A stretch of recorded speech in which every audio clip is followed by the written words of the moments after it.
Monsieur le Président de l'Assemblée nationale, chers collègues garde des Sceaux, ministre de la Justice, honorables députés,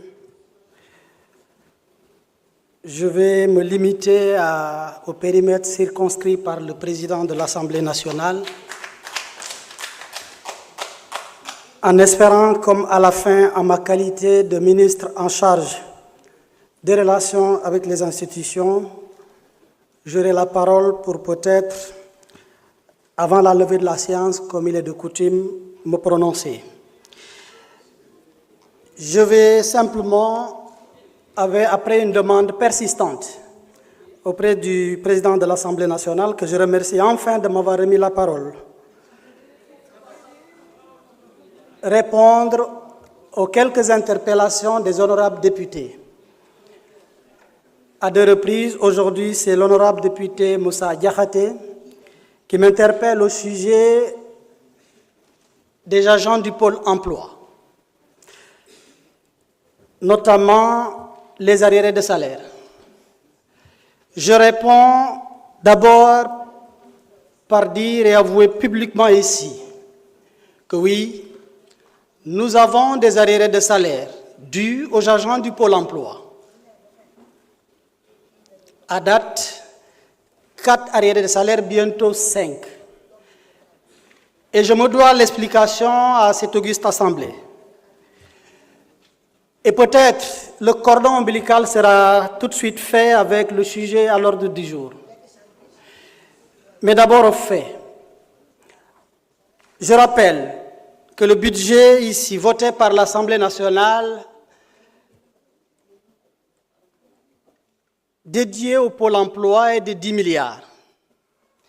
Et je rappelle, comme la pratique financière le veut, sur ce budget de 10 milliards, il y a ce qu'on appelle une lettre de décaissement, laquelle indique l'échéance de décaissement de ce budget-là à raison de 2,5 milliards par trimestre. Les 4 trimestres, ça fait 4 fois 2,5 milliards, nous avons les 10 milliards.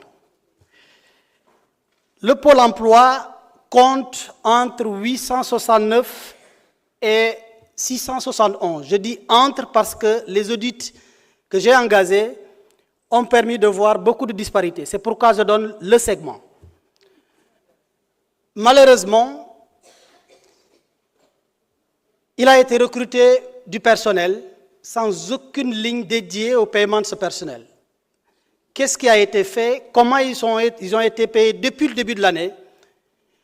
C'est que le montant dédié à la convention État-employeur, qui est de 10 milliards, c'est cette ligne-là qui a été utilisée pour le paiement des salaires. Alors que État-employeur, ce n'est pas pour le paiement des salaires, c'est la convention qui est un outil extrêmement important, j'appuie, qui existe depuis 1987, et qui sera continué. C'est ce montant-là, cette ligne votée ici à l'Assemblée, qu'il a été procédé à des ponctions pour le paiement des salaires. Ça, c'est ce que les comptables pourraient qualifier de détournement d'objectifs. Et c'est la situation que nous avons trouvée sur place. Mais ce n'est pas que ça. Parce que ce n'est pas la raison qui est à l'origine du retard. La raison à l'origine du retard est la suivante. Le premier trimestre 2024, le montant de 2 milliards correspondant au trimestre a été bel et bien décaissé, 2,5 milliards. Malheureusement, à notre grande surprise, et c'est signalé dans la passation de service supervisée par l'IGE, qu'au mois de mars, contrairement à ce qui devait être, un montant de 601 millions a été décaissé et dont on ne sait jusqu'à présent c'est destiné à quoi, ça a été viré à qui, c'est payé à qui. Je dis ici que les arriérés de salaire des agents du pôle emploi aujourd'hui se stabilisent à environ 380 millions.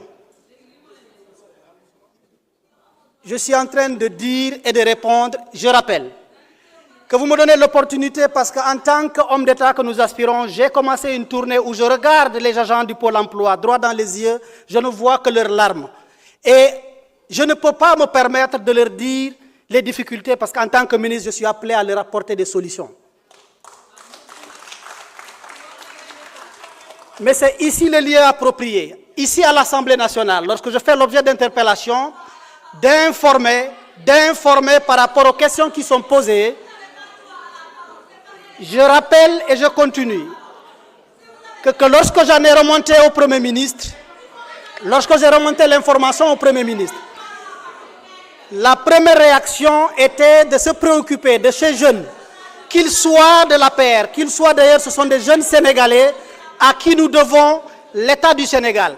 Et le malaise en tant que ministre du Travail, c'est de prendre le chemin d'aller redresser des entreprises alors que chez moi, il y a des jeunes qui souffrent. Ça me met mal à l'aise. Et j'ai une bonne nouvelle.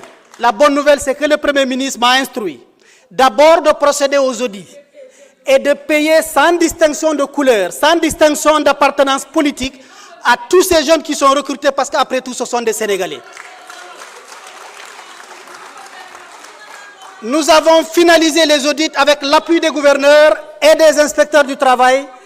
Je peux vous dire aujourd'hui, nous avons pris l'engagement que, Inch'Allah, avant la fin de ce mois, tous les jeunes qui ont été identifiés sur le terrain, oui, il y a une partie de fictifs que nous n'avons pas retrouvés, mais tous ceux qui ont été identifiés, Inch'Allah, ils recevront intégralement leur paiement dans les semaines à venir, au plus tard dans les mois à venir.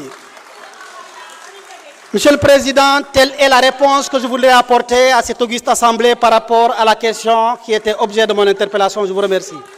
Merci. La discussion générale est close. Nous passons maintenant au